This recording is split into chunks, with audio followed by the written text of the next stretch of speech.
Hoje faz 10 anos depois daquele dia 17 de março de 2014, quando começou a Operação Lava Jato, que posteriormente varreu a corrupção legalizada no país. Mas a operação terminou derrotada com a volta da quadrilha ao poder em 2022, fazendo a corrupção cair no esquecimento. Vamos recapitular essa história. Mas antes, deixe o seu comentário e compartilhe esse vídeo o máximo que você puder, porque muitas pessoas precisam saber disso. Na manhã de 11 de agosto de 2005, o publicitário Duda Mendonça apareceu de surpresa no Congresso Nacional. Brasília vivia dias intensos, incendiada pela crise do mensalão. Duda se apresentou para falar espontaneamente à recém-instalada CPI dos Correios. Duda revelou que recebeu 15 milhões e meio do PT por meio de Caixa 2, uma fatia da grana depositada em paraísos fiscais. O dinheiro fora repassado por Marcos Valério, cujo nome havia sido lançado no noticiário político-policial pelo deputado Roberto Jefferson. Era o carequinha que carregava as malas de dinheiro vivo para comprar os votos de parlamentares, o operador do mensalão. O que faltava era quitado pelos tesoureiros do PT, Delúbio Soares. Quem coordenava o propinoduto era o ministro mais poderoso da República, José Dirceu. Na tarde daquela quinta-feira, Duda implodiu a aura de honestidade do PT. Deixou deputados e senadores do partido atônitos. Os deputados Chico Alencar, Doutor Rosinha, Walter Pinheiro, entre outros, chocaram o plenário naquele dia. O mineiro Paulo Delgado foi um dos primeiros a pedir que os dirigentes da sigla pedissem perdão ao país. Horas antes, o presidente do PT, Tarso Genro, havia tentado tranquilizar a bancada sobre a existência do mensalão. O que nós vamos dizer à militância? Esperamos que Lula diga à nação tudo o que sabe. Esbravejou Orlando Fantazini, um dos que abandonaram o partido nas semanas seguintes. Os jornalistas que presenciaram a lamúria ainda viram a provocação do oposicionista Ney Lopes no plenário. Estou assistindo ao velório do PT, exclamou. Mas vejam só, o primeiro escândalo. Em 2004, Valdomiro Diniz, homens de confiança de José Dirceu, é flagrado pedindo dinheiro para campanhas do PT ao bicheiro Carlinhos Cachoeira. Valdomiro chefiou a loteria do estado do Rio de Janeiro e trabalhava na Casa Civil. O caso, revelado pela revista Época, deu origem à CPI dos bingos, que descobriria outros escândalos. Já em 2005, o ano do mensalão, foi aí que tudo começou. Em maio, Maurício Marinho, diretor dos Correios, é filmado embolsando propina e narrando como funcionava o desvio de dinheiro de estatais. Em junho, encurralado pelo caso dos Correios, Roberto Jefferson detalha em entrevista ao jornal Folha de São Paulo que o governo Lula operava um esquema de compra de votos na Câmara. E então tem início a CPI dos Correios. Em agosto, Duda Mendonça, marqueteiro da campanha, que levou Lula ao poder, revela em depoimento que recebeu dinheiro por meio de Caixa 2 e do operador do mensalão, Marcos Valério.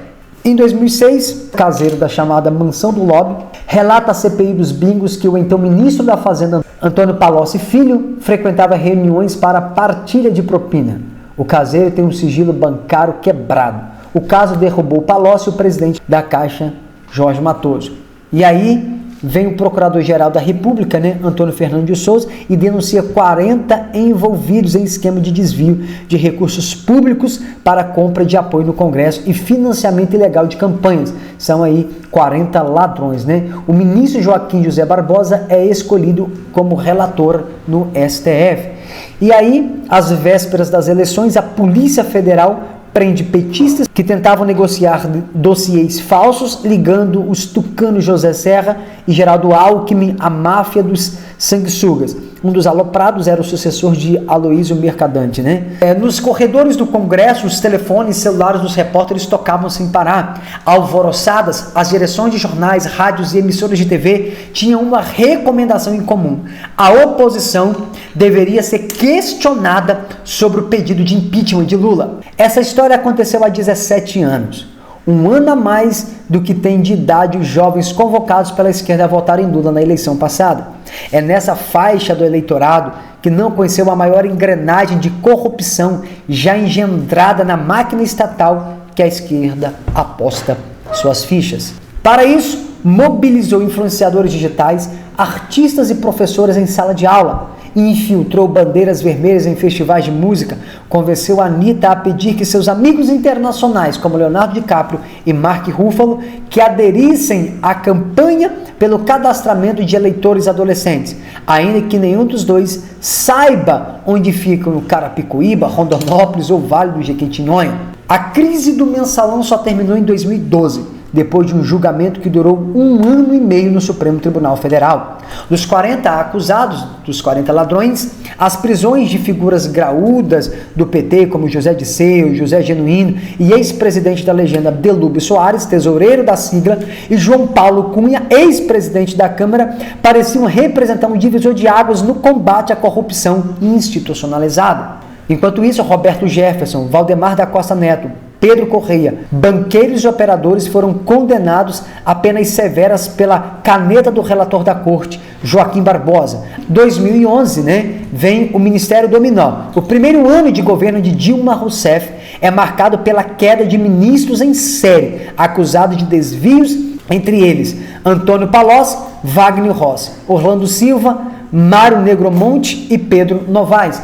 E aí, 2012, vem aí o julgamento do mensalão no STF, e que levou 1 ano e meio, Dos 40 denunciados, 24 cumpriram pena, entre eles José Disseu, José Genuíno, Marco Valério, Roberto Jefferson e os banqueiros, Aí vem o Banco dos Réus. Em 2014, a caçada ao doleiro Alberto Youssef dá início à maior operação anticorrupção da história do país. Surge a figura do juiz paranaense Sérgio Moro e a Força-Tarefa de Curitiba, liderada pelo procurador Deltan Delanolle. E em 2014 começa então o que chamamos de Lava Jato. A Lava Jato esbarra em Paulo Roberto Costa, diretor da Petrobras, acusado de ter recebido um jipe como moeda de propina. Preso, ele delata toda a cúpula da estatal. A investigação durou 7 anos, 79 fases, e rendeu 164 condenações. Foram recuperados 15 bilhões, a maior fatia roubada do cofre da Petrobras. E em 2015, a Câmara dos Deputados aceita a denúncia contra Dilma Rousseff por crime fiscal contra a nação. Em 2016, vem a queda do PT. Dilma Rousseff sofre o impeachment. Já em 2017, Lula, ele é condenado. O juiz Sérgio Moro condena Lula na primeira instância, no caso do triplex do Guarujá, pelos crimes de corrupção e lavagem de dinheiro. Ficaria célebre naquelas sessões o voto da ministra Carmen Lúcia sobre a tentativa de camuflar a compra de apoio e assumir só o uso de Caixa 2. A tese fora elaborada pelo ex-ministro da Justiça Márcio Tomás Bastos para disfarçar uma roubalheira maior que estava em curso. A oposição topou. O que o brasileiro jamais imaginava é que o mensalão era só a ponta de um esquema de corrupção como método de governança. A descoberta do sistema de compra de votos em dinheiro vivo, muitas vezes sacado na boca de caixa de agências bancárias, deu lugar a um consórcio sofisticado. O Petrolão, maior assalto ao erário já descoberto no Brasil, estava a todo vapor sangrando os cofres da Petrobras.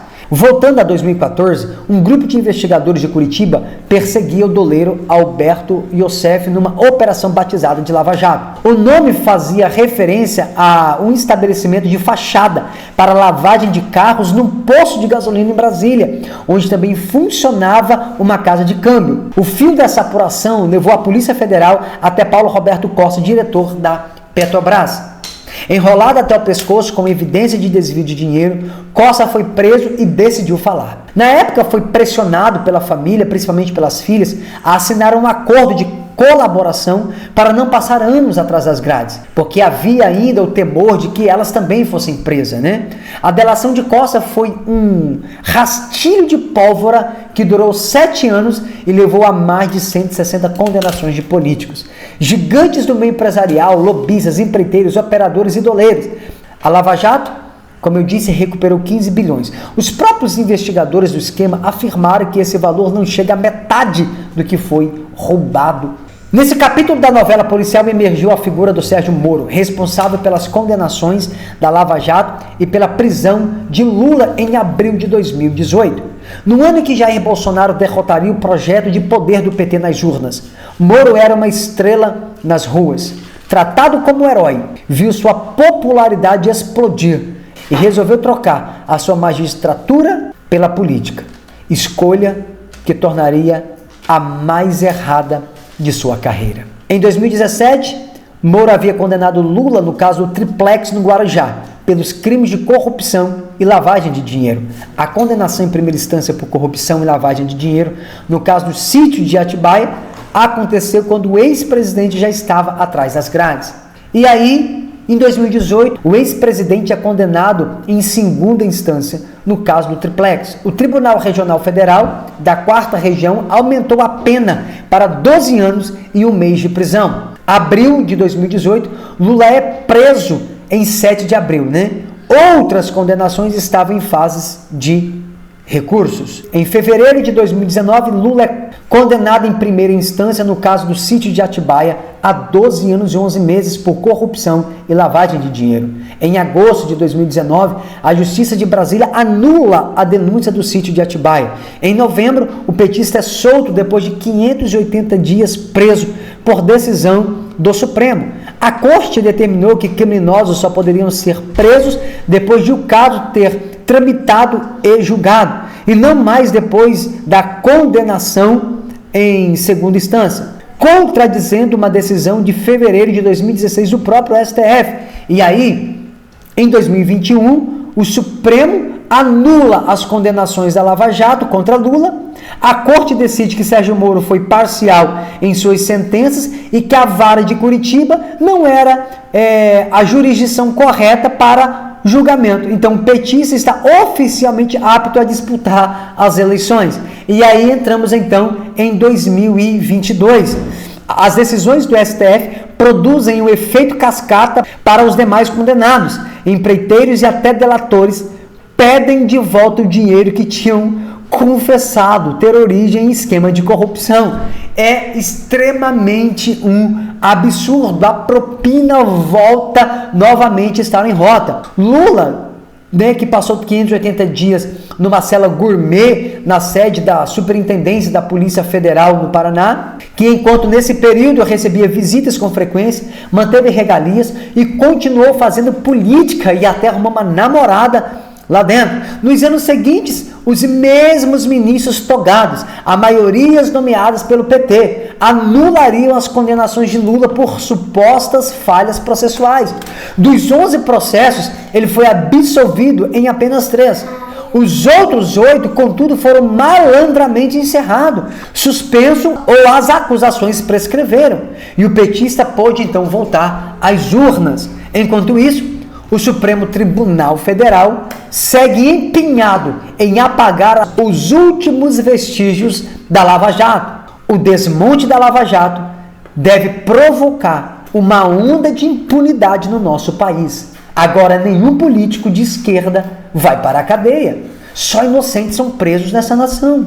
Num filme de ficção, seria mesmo como despertar de um coma. O bandido sempre vence no final. Bom, mas a corrupção institucionalizada que tomou conta do Brasil durante os mais de 13 anos de governo do PT, um partido que sempre seguiu as ordens de Lula, jamais poderão ser esquecidas. Compartilhe essa verdade e deixe o seu comentário aqui embaixo. E não deixe também de adquirir o meu livro, que já está disponível. Você pode adquirir pelo WhatsApp, que está aparecendo aqui embaixo. Que o Eterno te abençoe em nome de Jesus, o Messias.